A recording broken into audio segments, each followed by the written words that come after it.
తాజా అంశం చూసిన బంగాళాఖాతంలో అల్పపీడనం కొనసాగుతోంది. మరికొద్ది గంటల్లో వాయుగుండంగా బలపడే అవకాశం ఉందని వాతావరణ శాఖ అధికారులు అంచనా వేస్తున్నారు. వాయుగుండం ఎఫెక్ట్ తో ఉత్తరాంధ్ర వ్యాప్తంగా కుండపోత వర్షం కురుస్తుంది. ఇక ఏజెన్సీ ప్రాంతాల్లో కురిసిన భారీ వర్షాలకు వాగులు వంకలు పొంగి పొర్లుతున్నాయి. గడిచిన 24 గంటల్లో విశాఖలోని కాపులపాడులో 15.3 సెంటీమీటర్ల వర్షపాతం నమోదయ్యింది. విశాఖ, అనకాపల్లి, అల్లూరి, కాకినాడ, కోనసీమ, తూర్పు గోదావరి, పశ్చిమ గోదావరి, ఏలూరు, ఎన్టీఆర్, గుంటూరు జిల్లాలకు వాతావరణ శాఖ రెడ్ అలర్ట్ జారీ చేసింది. శ్రీకాకుళం, మన్యం, విజయనగరం, కృష్ణా, బాపట్ల, పల్నాడు, ప్రకాశం, నంద్యాల జిల్లాలకు ఆరెంజ్ అలర్ట్ జారీ అయ్యింది.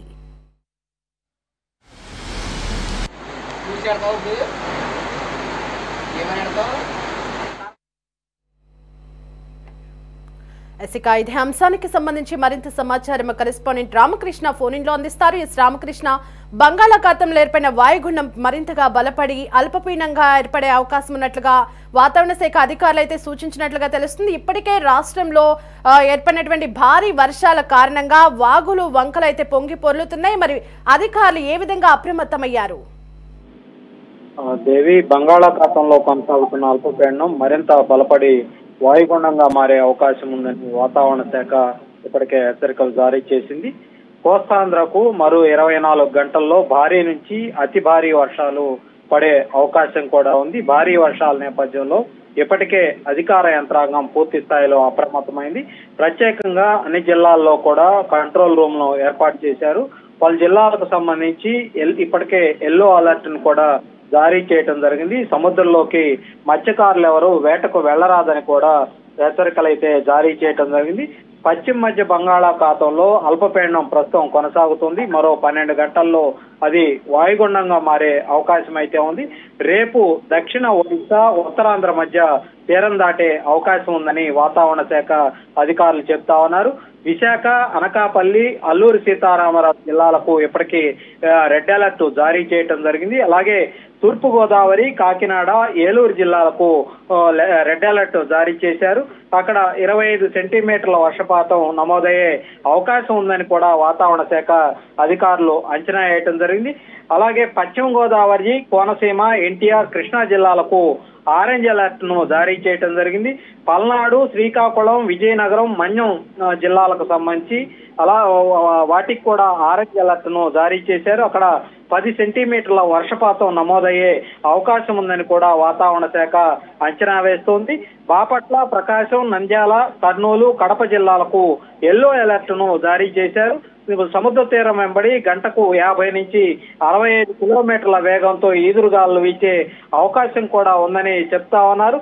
కోస్తాంధ్రకు సంబంధించి ప్రస్తుతం ఏవైతే పోర్టులు ఉన్నాయో ఆ పోర్టుల్లో 3వ నెంబర్ ప్రమాద హెచ్చరికను జారీ చేయటం జరిగింది.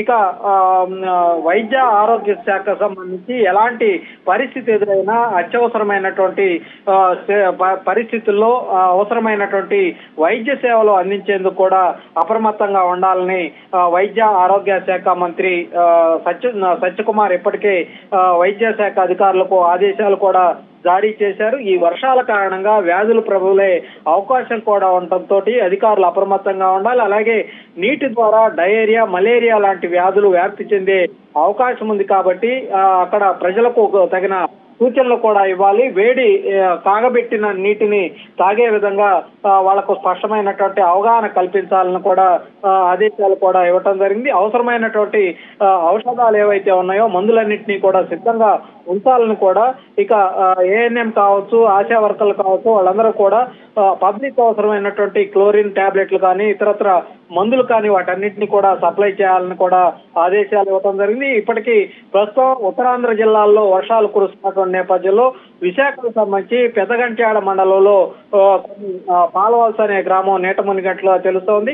పాలవలసలో ఉన్నటువంటి అనేక ఇళ్లలోకి వరద నీరు వచ్చి చేరటంతో అక్కడ ప్రజలు ఇబ్బందులు పడతా ఉన్నారు.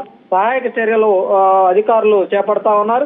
అలాగే విశాఖ జిల్లా పద్మనాభం మండలంలో ఉన్నటువంటి అక్కడ ఉన్నటువంటి పంట పొలాలన్నీ కూడా నీట మునిగినట్టుగా కూడా సమాచారం అందుతుంది. ఇక పాడేరుకు సంబంధించి గడిచిన 12 గంటల్లో పాడేరులో 16 సెంటీమీటర్ల అత్యధికంగా వర్షపాతం నమోదైంది. 7 ప్రాంతాల్లో ఒక 10 సెంటీమీటర్లకు మించి వర్షపాతం నమోదైనట్లు తెలుస్తా ఉంది. చోడవరం కావచ్చు, భీమిలి కావచ్చు, వేపాడ కావచ్చు, అలాగే అనకాపల్లి, నర్సీపట్నం, విశాఖకు సంబంధించి యలమంచిలి, మందసపాటు, ఎస్కోట, రణస్థలం, తుని లాంటి ప్రాంతాల్లో కూడా 10 లోపు వర్షపాతం, 10 సెంటీమీటర్ల లోపు వర్షపాతం నమోదైనట్లుగా కూడా వాతావరణ శాఖ అంచనాలు చెప్తా ఉన్నాయి. ఇక కోస్తాంధ్రకు సంబంధించి విజయవాడలో తేలికపాటి జల్లులు పడతా ఉన్నాయి. అలాగే గుంటూరులో కూడా తేలికపాటి జల్లులు అయితే పడుతున్నటువంటి పరిస్థితి ఉంది.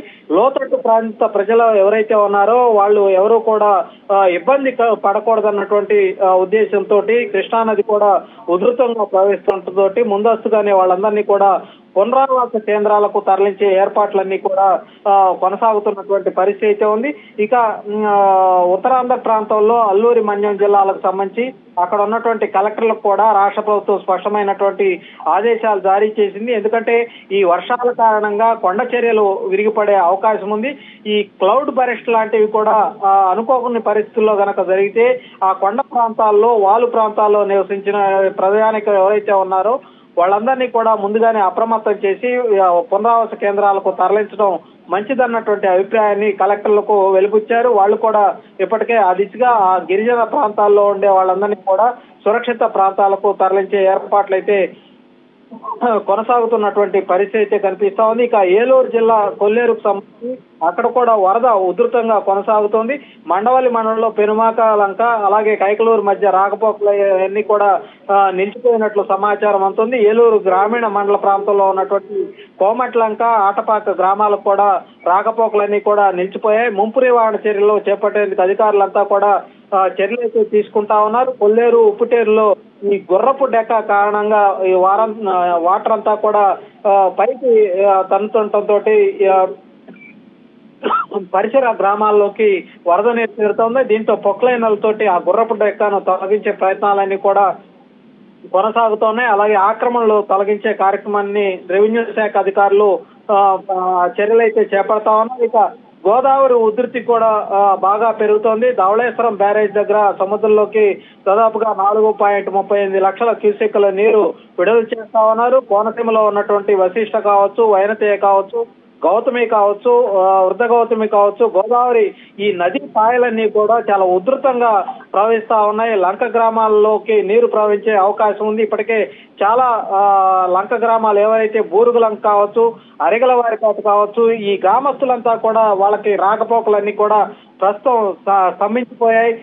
వాళ్ళంతా కూడా పడవల్లో రాకపోకలు సాగిస్తున్నటువంటి పరిస్థితి అక్కడ కనిపిస్తా ఉంది. శ్రీశైలం ప్రాజెక్టు నుంచి కూడా ఎగువ నుంచి వరద నీరు ఉధృతి పెరుగుతా ఉంది. ప్రస్తుతం శ్రీశైలం ప్రాజెక్టుకు సంబంధించి 5 గేట్లు ఎత్తి సాగర్లోకి నీటిని విడుదల చేస్తా ఉన్నారు. దూరాల సుంకేసుల ప్రాజెక్టు నుంచి కూడా శ్రీశైలం వరద ఉధృతి పెరుగుతుండటంతో శ్రీశైలం ప్రాజెక్టుకు ఎగువ నుంచి వస్తున్నటువంటి దాదాపు 2,30,836 క్యూసెక్ల నీటు దిగువకు వస్తున్నట్లు తెలుస్తోంది. అలాగే అవుట్ ఫ్లో కూడా బయటకు పంపిస్తున్నటువంటి నీరు కూడా 2,29,000 క్యూసెక్కులు పైగా ఉన్నట్లుగా కూడా తెలుస్తుంది. ఏదేమైనప్పటికీ కూడా ఈ వాయుగుణంగా మారే అవకాశం ఉండటంతో ఎలాంటి పరిస్థితినైనా ఎదుర్కొనేందుకు అటు ప్రభుత్వ అధికారులు కూడా అన్ని రకాల చర్యలు అయితే తీసుకుంటా ఉన్నారు. Devi. Right Ramakrishna, thanks for the updates.